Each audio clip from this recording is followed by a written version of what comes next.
All right, so really quick, we're going to jump forward a little bit. I wasn't able to film me putting the pistons in.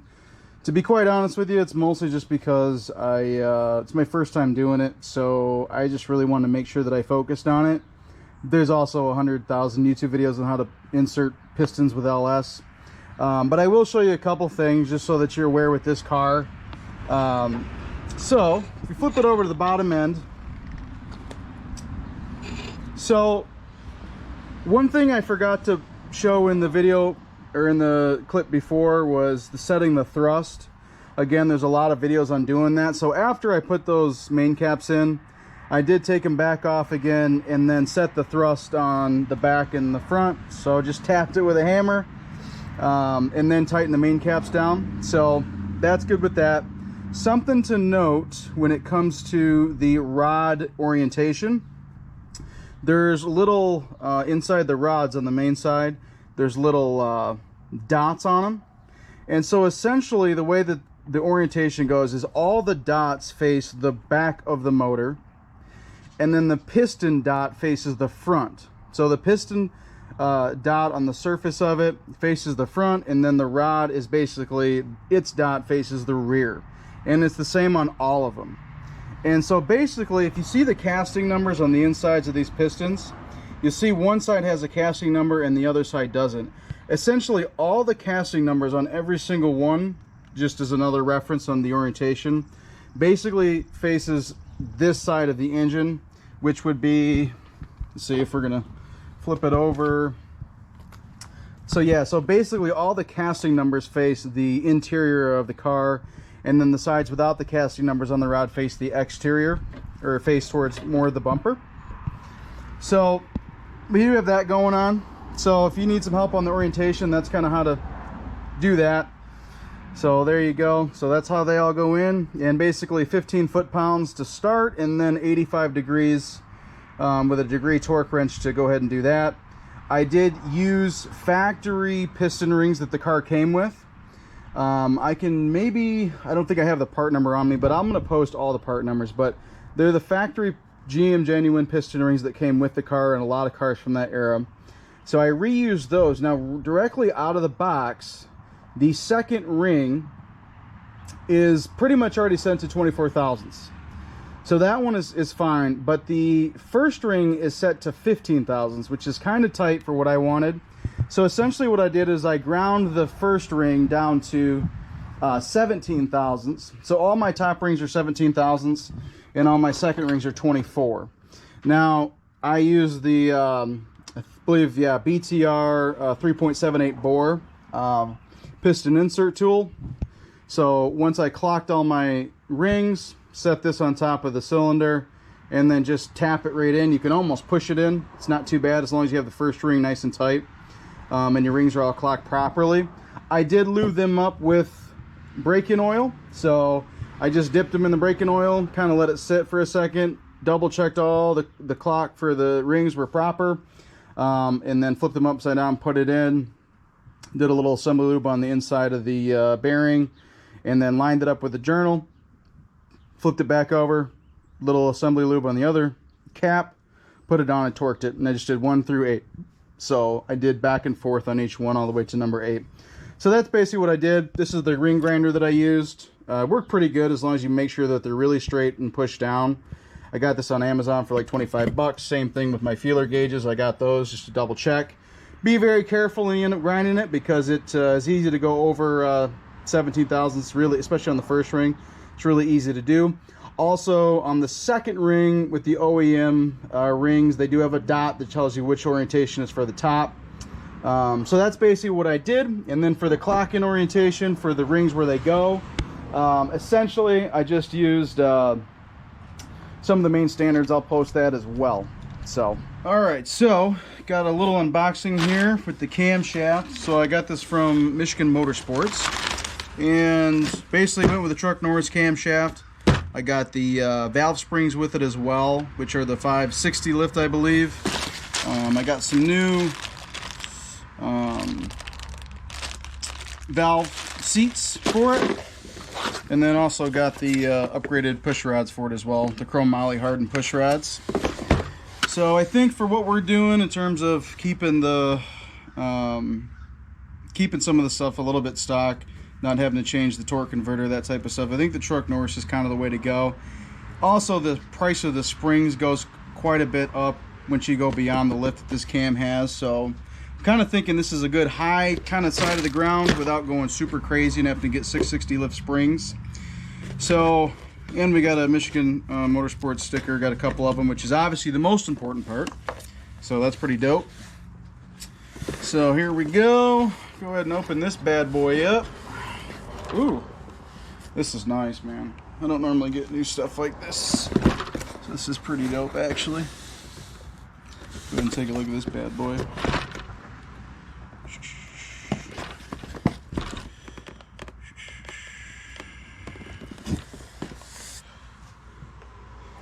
Figured you guys have all seen cams before, but I figured I'd unbox it just to kind of show you here what comes if you buy the same package.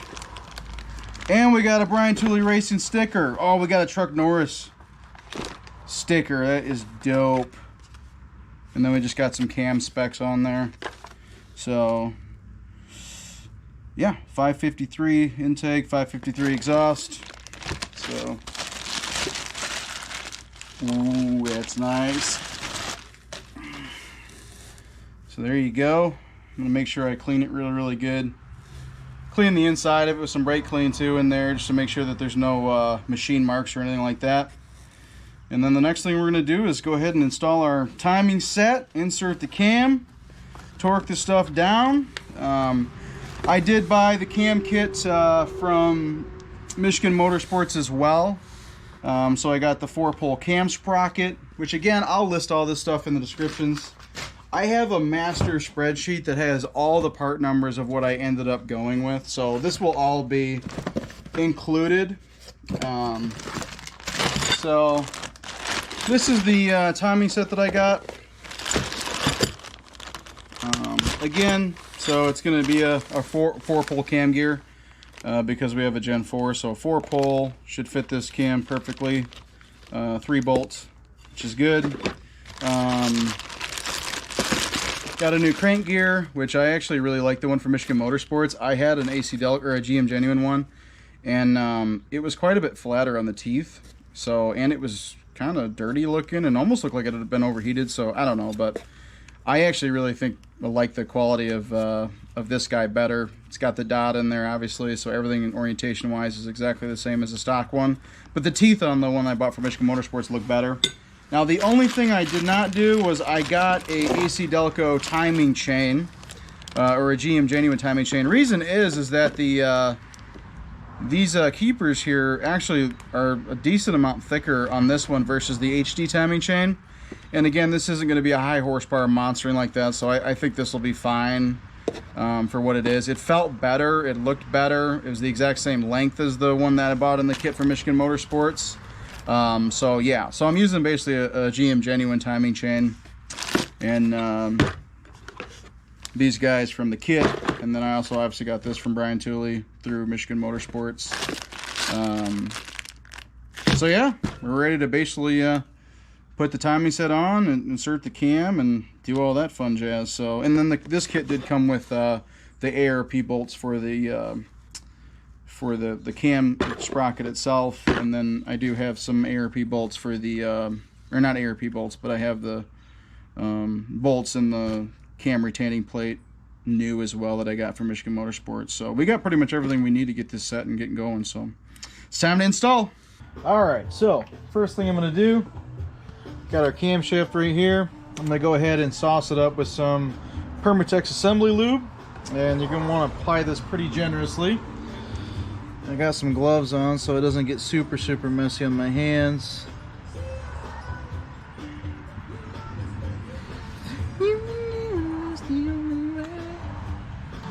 Alright, so there we go. We got it all sauced up, rubbed it in liberally.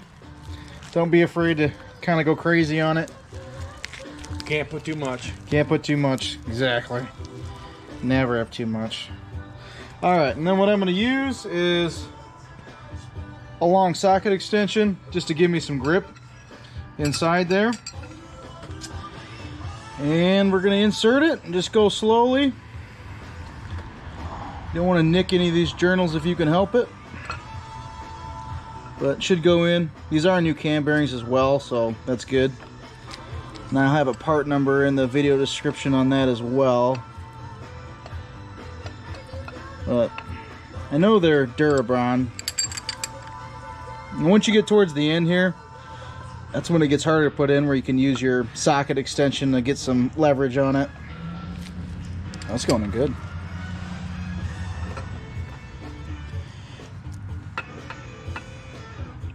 Just like that. Almost. It's there. There we go. And then my helper's just gonna hold the back of it so it can't fall out the back, because right now it's still kind of free floating left and right. Alright, next thing I'm going to do is go ahead and install the cam retaining plate, which is here. And then I do have the bolts for that. I've got thread locker, blue thread locker on there so that they can't back out. And I didn't get the countersunk version because I've seen the countersunk ones actually crack over time. So I went ahead and got the kind of the stock OE version, and we got some ARP retainer bolts for it. So again, it's good to have a helper so that they can kind of hold the back of the camshaft just so it doesn't fall forwards. And I've already applied the thread locker to these. These are going to be a 10 mil, and I believe the torque spec on it is 25 foot-pounds. It's more about documenting the project to me. You know what I mean? Mm-hmm. Well, shoot, you never know. You gotta get some likes. You gotta document it. Yeah, that any guitar stuff. Yeah. I think I should make a YouTube channel for every new project that I do. His guitar thing blew up. I know. Yeah, that one I built was huge. I still make money on that. I tell him all the time he's the biggest waste of talent in Genesee County. I said he could be making us millions making music. Yeah. So talented. Alright, so I have the bolts threaded in there. Again, 10 mil, and then it's going to be 25 foot-pounds. So I'm just going to kind of gently cross pattern.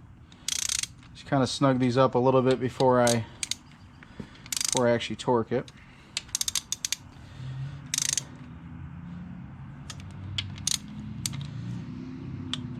There it is right there. 25.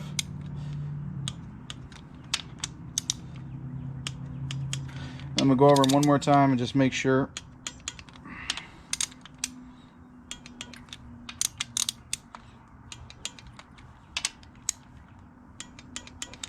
And that's it. Up next, we're going to put the cam sprocket on there. Alright, so we got the camshaft retaining plate. Put a little bit of semi-lube on the face of it because that will sit flush when it's actually running. So you just want that for first startup. Got those torqued to 25 foot-pounds. And up next, we're going to put the sprocket on. This is a little tricky because you have to have the chain on it and line it up while you're putting the bolts on. Alright, so what I did is I basically just zeroed this up with the chain off of it so I know that this is lined up 12 and 6 o'clock. And then what I'm going to do is put it on the eyeball this guy. Yep, just like that. Bottom first.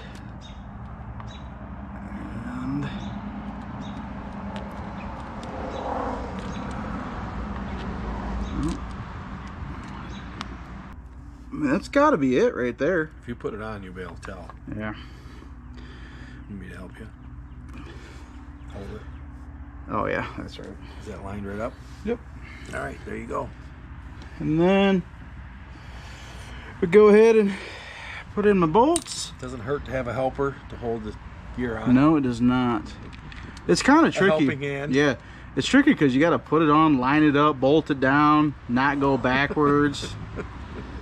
Stuff is not easy. Yeah. I don't think you have a Loctite on there. Plenty of Loctite. I'm the Loctite guy, man.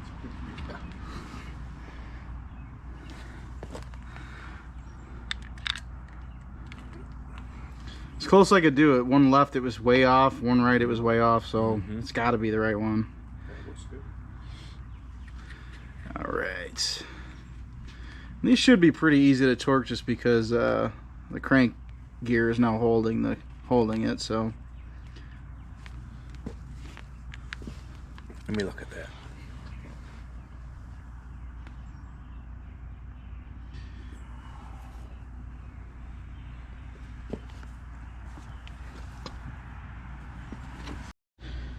all right, we got it lined up here. I'm gonna go ahead and torque it to 25.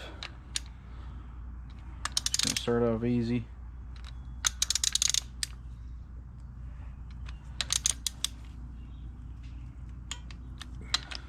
Five, 25, 25. And then what I'm going to do is I'm going to rotate it around a full revolution with the crank bolt and make sure that it comes back straight 12 and 6. Yep. This guy.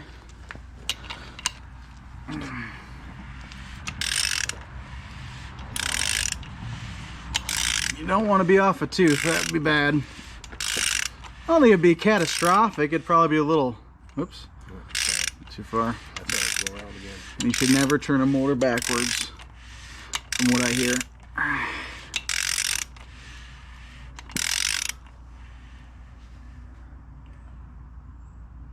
That's mucho. Yeah. See what I'm saying about moving it just a little bit? Yeah. See how it's more lined up? It's a good marriage. Yeah.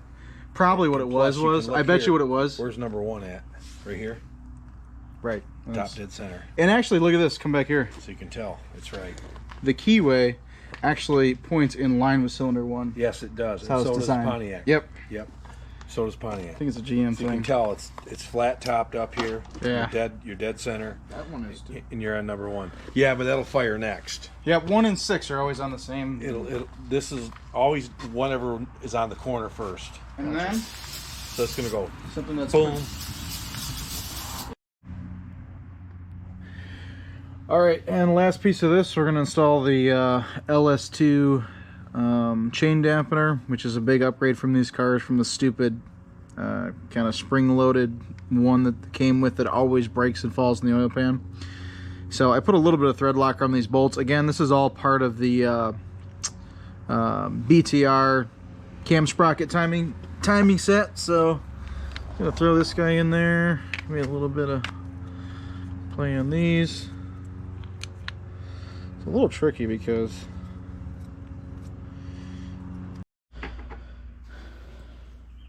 so I did notice something when I was installing it.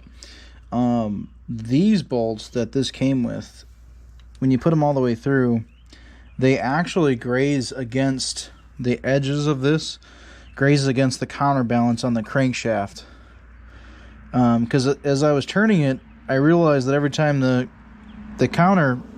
counterweight on the crankshaft was crossing this downward, it was holding up and kind of letting go and holding up and letting go. It had like a hard spot in the rotation.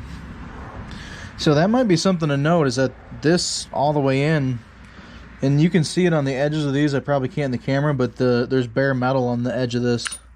So might be something to think about. So what I'm going to do is just reuse the original ones that I had, because they fit in here nice and snug. I believe these are 10 mil, or they might be 11 or something, but I think they're 10. But I'm gonna put a little thread locker on these and just reuse these because these are fine. So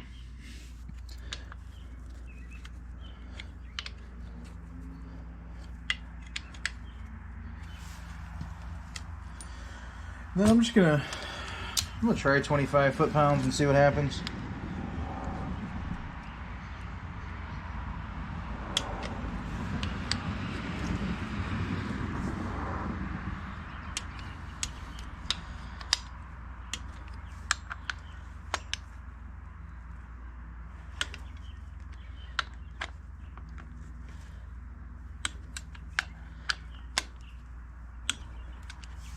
Nice. All right, guys, so that's pretty much it. That's the cam installed.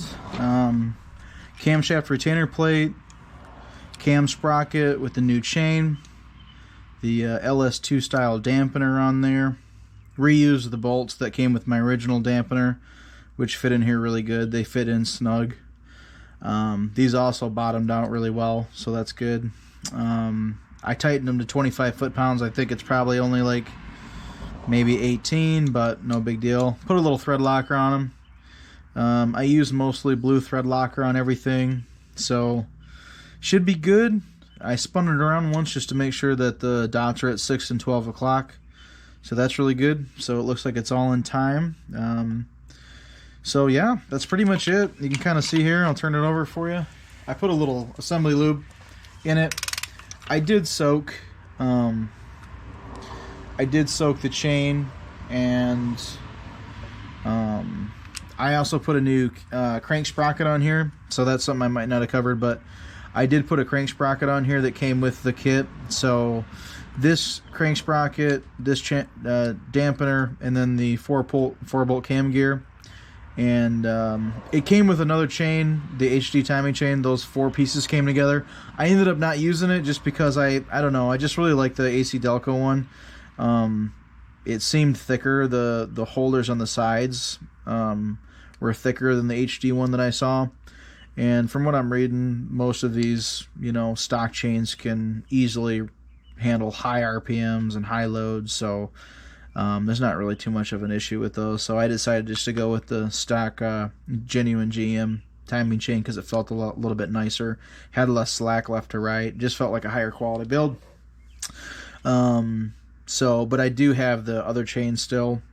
But those 4 came basically from BTR in a kit, and then I reused this, or I not reused it, but I bought a new genuine GM chain. And then also with the kit came the ARP bolts for the cam sprocket and the ARP bolts for the retainer. The retaining plate that I have on there is Molly, is technically where I got it from. I will post all the part numbers for how I bought stuff or where I bought stuff in a massive spreadsheet that I have, so I will post all that. But one thing just to make sure of is that you don't get the, or at least I wouldn't recommend getting the retainer plate that has the countersunk holes in it with the countersunk bolts, just because I've heard of those cracking over time. So I made sure that it was the one with thicker plate and the nice hex head ARP bolts to retain it, to hold it on there. So little blue thread locker. You could use red. Reds might be a little overkill, but you know, send it if you want to. So that's pretty much it. It's looking good. It's feeling really good, nice and smooth going around. So little assembly lube. So yep, and that's pretty much it. So next thing I'm gonna do is just take this bolt off, and we'll install the oil pump next, as well as our coolant plug there. I think it's a coolant plug. It might be an oil galley, but the plug for that, and we'll install the oil pump and have that all set, and then we'll move on from there.